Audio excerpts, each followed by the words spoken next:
Hello students, welcome to everyone. I hope you will be fine and safe.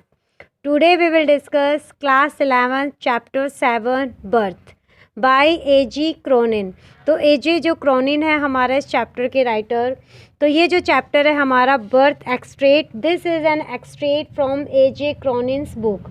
जो A.J. क्रोनिन्स की book है the किटाडल है, उसका ये एक एक्सट्रैक्ट है हमारा ये चैप्टर बर्थ। तो जैसा कि इस चैप्टर का नेम है बर्थ, तो बर्थ यहाँ पे किसी के बर्थ से रिलेटेड कोई बात है, किसी का जन्म हुआ है, उससे रिलेटेड कोई चैप्टर के अंदर कोई स्टोरी है। तो ये बर्थ किसका है? एक स्टिल बॉर्न बेबी है, यानी एक ऐसा बेबी जो जन्म के समय, जिनका बर्थ जब हुआ तो वो स्टिल बॉर्न थे, यानी लाइफलेस थे। और उसके बाद किस तरीके से एक डॉक्टर, जो एंड्रू मैनसन एक डॉक्टर है इस चैप्टर में, उन्होंने उस बच्चे को रिवाइव किया। तो इसके बारे में हमारी ये स्टोरी है बर्थ। तो today we will discuss the story of the chapter birth in short way. तो देखो हमारी जो स्टोरी है इसके अंदर स्टार्टिंग होती है एक एंड्रू मैनसन से। तो जो एंड्रू मैनसन है वो एक डॉक्टर है। Andrew Manson is a young doctor. Andrew Manson एक यंग डॉक्टर है। He had just been out of the medical school. अभी अभी उन्होंने मेडिकल स्कूल से अपना जो डॉक्टर का जो उनकी डॉक्टर की जो उनकी जो होती है ना, जो इनके MBBS वगैरह है, तो अभी इन्होंने PG वगैरह की है। अभी इनका ये जो मेडिकल का जो प्रोफेशन है डॉक्टर का, ये उनका कंप्लीट हुआ है। अभी अभी उन्होंने अपनी एजुकेशन को कंप्लीट किया है। Now he is practising is a small town, और अब वो एक छोटे से स्मॉल टाउन के अंदर अपनी प्रैक्टिस कर रहे हैं। One night he is called by Joy Morgan. एक रात को उनको जॉय मॉर्गन के द्वारा बुलाया गया। देखो अब यहाँ पे थोड़ी सी इस स्टोरी के अंदर थोड़ा सा मोड़ आता है। क्या आता है कि जो एंड्रू मैनसन है वो एक यंग डॉक्टर है, और अभी अभी उन्होंने अपने मेडिकल स्कूल से अपनी जो डॉक्टरेट, जो इनकी डॉक्टर की जो एजुकेशन है वो इन्होंने कंप्लीट की है। और अभी उनका जो प्रैक्टिस है वो कहाँ पे करते हैं? एक बैलेनेली नाम का जो एक वेल्स माइनिंग टाउन है, वहाँ पे उन्होंने स्टार्ट किया है। तो जो डॉक्टर एडवर्ड पेज है उनके ये असिस्टेंट है जो एंड्रू मैनसन है। और जो जॉय मॉर्गन है वो भी इसी शहर के रहने वाले हैं, इसी टाउन के रेजिडेंट है। और वह और जो उनकी वाइफ है, उनकी मैरिज को कितना टाइम हो गया है? देखो उनकी मैरिज को he and his wife have been married for 20 years. तो उनकी जो जॉय मॉर्गन और उनकी वाइफ है, उनकी शादी को 20 ईयर्स हो गए हैं। Now they are expecting their first child, और अब वो एक्सपेक्ट कर रहे हैं अपने फर्स्ट चाइल्ड को, यानी 20 ईयर्स से अभी तक उनके कोई बेबी नहीं है, अब उनका फर्स्ट चाइल्ड होने वाला है। Manson attends to Joyce pregnant wife, और जो मैनसन है, जो एंड्रू मैनसन जो डॉक्टर है, वो उनकी जॉयस की जो वाइफ है, जो प्रेग्नेंट वाइफ है, उनके केस को अटेंड करते हैं, यानी उनकी डिलीवरी करते हैं। तो जब उनको क्या होता है कि देखो इस डिलीवरी से पहले जो एंड्रू मैनसन होते हैं, एंड्रू मैनसन को जब जॉय मॉर्गन बुलाने जाते हैं, तो उस टाइम पे, उस शाम को जो एंड्रू मैनसन होते हैं वो बहुत ही अपसेट होते हैं। वो अपसेट क्यों होते हैं? क्योंकि उसी शाम को जो उनकी जो फ्रेंड होती है क्रिस्टीन, उनकी फ्रेंड क्रिस्टीन के साथ उनकी बहुत ही ज़्यादा लड़ाई हो चुकी होती है, जिसकी वजह से वो बहुत ही ज़्यादा सैड है। और वो पूरे टाइम इसी बात को सोचते रहते हैं, और वो बहुत ही ज़्यादा अपसेट है इस बात को लेकर। और जो जॉय मॉर्गन है वो उनका वेट करता है और उनको मतलब बुलाने के लिए आता है कि मेरी वाइफ प्रेग्नेंट है तो तुम मेरे साथ चलो। उसके बाद वो इसी बहुत ज़्यादा सैड होता है, अपसेट होता है, लेकिन फिर भी वो जॉय मॉर्गन के बुलाने पर उनके साथ चला जाता है। जब वो उनके साथ जाता है तो वो क्या करता है? एंड्रू मैनसन कहते हैं ठीक है, मैं आपके साथ आपके घर चलूँगा, पहले मैं अपना सूटकेस ले लेता हूँ। और वो दोनों सूटकेस लेने के बाद जो एंड्रू मैनसन है और जो जॉय मॉर्गन है वो जॉय मॉर्गन के घर की ओर चल देते हैं। लेकिन जब वो घर पर पहुंचते हैं तो जो मॉर्गन होता है वो अंदर नहीं जाता, वो बाहर ही रहता है, क्योंकि वो काफ़ी ज़्यादा अपसेट होता है। उसकी वाइफ की डिलीवरी होने वाली होती है। वो अपसेट इसलिए होता है क्योंकि वो डिलीवरी जो होती है वो टाइम से पहले हो रही होती है, इसीलिए वो काफ़ी ज़्यादा अपसेट होता है। और वो इधर उधर जो स्ट्रीट है उसके अंदर ही वॉन्डरिंग करता रहता है, अंदर नहीं जाता। तो फिर जो एंड्रू मैनसन होता है वो अंदर जाता है, और जब अंदर जाने के बाद वो क्या देखता है कि जो जॉय मॉर्गन की जो मदर है, जो कितने ईयर्स की है, जो 70 ईयर्स की है, वो वहाँ पर मतलब वहाँ पे जब एंटर होता है तो वो देखता है कि उनकी मदर भी, और वहीं पर ही मॉर्गन की जो वाइफ है वो भी है। तो वो उसकी जब वो चेक करता है तो वो देखता है कि बच्चे की अभी बॉर्न होने में तो थोड़ा सा टाइमिंग बाकी है, अभी कम से कम 1 डेढ़ घंटा बाकी है। तो वो बोलता है उसकी मदर को कि अभी तो थोड़ा सा टाइमिंग है, लेकिन वो जो जॉन मॉर्गन की जो मदर होती है वो एंड्रू मेंसन से पूछती है कि क्या वो चाय लेंगे, would you like to have a cup of tea. तो एंड्रू मेंसन कहते हैं कि नहीं कोई बात नहीं, मुझे अभी चाय की ज़रूरत नहीं, आप ऐसा मत सोचो कि मैं जल्दी से चला जाऊँगा, मैं अच्छे से केस की स्टडी करके अच्छे से मतलब इस आप टाइम दूंगा पूरा, उसके बाद जाऊंगा।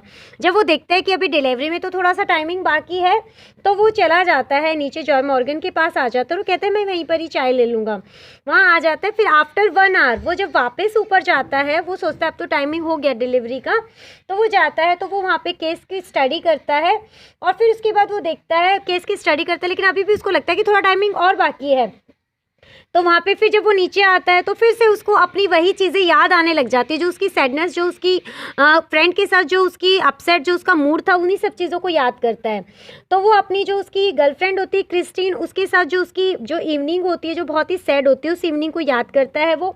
और साथ ही उसे क्या याद आता है, उसे ये भी याद आता है कि वो सोचता है कि ऐसी ही गर्ल्स होती हैं जो धोखेबाज होती हैं, जो चीट करती हैं।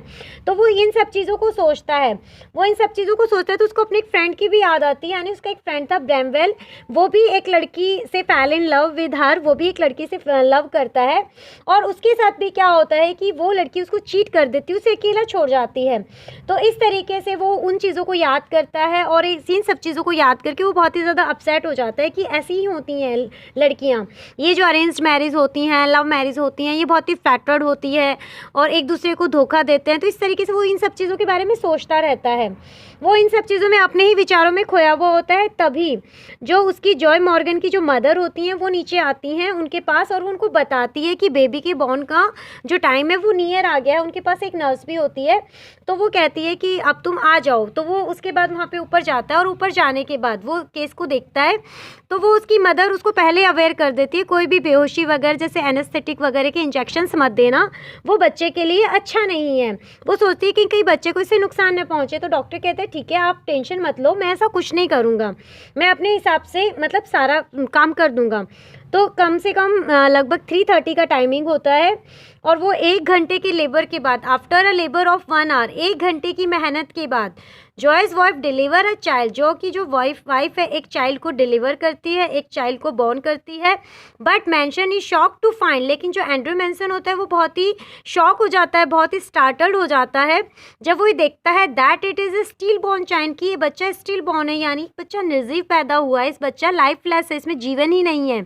The mother's condition is also critical, और जो मदर की कंडीशन है वो भी बहुत ज़्यादा क्रिटिकल हो जाती है। वो देखता है कि एक तरफ तो बच्चा भी स्टिल बॉर्न है और दूसरी तरफ जो मदर की कंडीशन है वो भी बहुत ही ज़्यादा क्रिटिकल है। तो इन सब चीज़ों को देख कर के वो बहुत ज़्यादा सैड हो जाता है कि अब मैं क्या करूं। वो काफ़ी ज़्यादा अपसेट भी हो जाता है कि एक तो बच्चा भी स्टिल बॉर्न है और एक मदर की कंडीशन भी सही नहीं है, लेकिन फिर भी वो थोड़ा सा मतलब अपने ऊपर थोड़ा सा कंट्रोल करता है और वो उसको ये भी इस चीज़ में भी वो फिक्स होता है कि सो he first attends to her, और भी फिर सोचता है कि मैं किसको अटेंड करूँ, मदर को अटेंड करूँ। इस चीज़ की फिक्सेशन में होता है कि पहले मैं मदर की तरफ ध्यान दूँ या बच्चे की तरफ ध्यान दूँ, लेकिन फर्स्टली वो फर्स्ट अटेंड्स टू हर, लेकिन सबसे पहले वो मदर को अटेंड करता है, मदर को देखता है और मदर को देखने के बाद उसके बाद so he first attends to mother when she is normal, और जब मदर नॉर्मल हो जाती है he attends to the child, वो बच्चे की तरफ ध्यान देता है, वो बच्चे को देखता है। मदर को थोड़ा सा कॉन्शियस करने के बाद वो मदर को एक एनेस्थेटिक का इंजेक्शंस भी लगा देता है और जिससे उसकी थोड़ी सी जो कंडीशन होती है वो थोड़ी सी बेटर हो जाती है। उसके बाद वो जब बच्चे की तरफ देखता है तो फिर उससे जब बच्चे की तरफ वो देखता है तो वो ये सोचता है कि बच्चा तो स्टिल बॉर्न है। तो जो नर्स होती है वो नर्स भी उसे सोचती है कि बच्चा तो स्टिल बॉर्न है, तो उसे न्यूज़पेपर के ऊपर रख देती है कि बच्चे में कोई जीवन तो है नहीं। तो उसे जो वहाँ की जो कोट होती है उसके नीचे उस बच्चे को रख देती है न्यूज़पेपर के ऊपर, लेकिन वो उस बच्चे को गोदी में लेता है। He attends to the child according to textbook medicine, और जो टेक्स्ट बुक की मेडिसिन जो भी उसने टेक्स्ट बुक में जो पढ़ा था, जो भी इन जो रिसर्च उसने जो किया था, अ still born child is a dead child and nothing could be done. तो उसने यही पढ़ा था कि जो स्टिल बॉर्न चाइल्ड होता है, जो निर्जीव बच्चा होता है, वो एक मरा हुए के समान ही होता है और उसका कुछ भी नहीं किया जा सकता, मतलब उसमें कोई भी कुछ उसके बारे में हम अच्छा नहीं कर सकते या उसमें कुछ भी सुधार नहीं किया जा सकता। The nurse also tells him not to try to revive, और नर्स उसको ये भी बताती है not to try to revive the child, और वो उसको ये भी बताती है चाइल्ड को रिवाइव करने की कोशिश मत करो। But mention tries is best, लेकिन मेंशन जो होता है एंड्रू मेंशन वो अपना बेस्ट करने की कोशिश करता है, वो चाहता है कि मैं अपना बेस्ट से बेस्ट करूं। और इस तरीके से वो क्या करता है, वो उस बच्चे को बोलता है he dips the child alternately in hot and cold water, और वो उस नर्स को बोलता है कि वो उसके लिए क्या लेके आए, मतलब वो उस बच्चे को हॉट और कोल्ड, बच्चे के लिए गर्म और ठंडा पानी लेकर के आए और उसको डिप करता है बच्चे को ठंडे और गर्म पानी के अंदर। मतलब वो अगेन एंड अगेन, सबसे पहले वो बच्चे को जैसे पहले एक बार गर्म पानी में उसको डिप करता है, फिर उसको ठंडे पानी में डिप करता है, इस तरीके से वो बार बार बच्चे को गर्म पानी में, जितना वो बच्चे की जो कैपेसिटी होती है, जितना बच्चा उस पानी को सहन कर सकता है, उस पानी के अंदर वो बच्चे को डिप करता है। लेकिन देखो इससे पहले क्या था कि एक जब वो बच्चे को देख लेता है स्टिल बॉर्न है, लेकिन वो बच्चे को देखता है उसकी कंडीशन कैसी है, तो ये एस्फेक्सिया होता है, एक state of being unable to breathe. एक एस्फेक्सिया एक ऐसी स्टेटस होती है जिसके अंदर कोई भी बच्चा जब बॉर्न होता है तो वो अनेबल होता है ब्रेथ लेने के, तो वो एक उसको वो सिचुएशन समझ में आती है कि ये एस्फेक्सिया का विक्टिम है। और दूसरा है पेलुडा, तो पेलुडा एक अनकॉन्शियसनेस स्टेटस होती है बाय लैक ऑफ ऑक्सीजन, जिसमें O2 की ऑक्सीजन की कमी होती है और एक्सेस ऑफ कार्बन डाइऑक्साइड, और कार्बन डाइऑक्साइड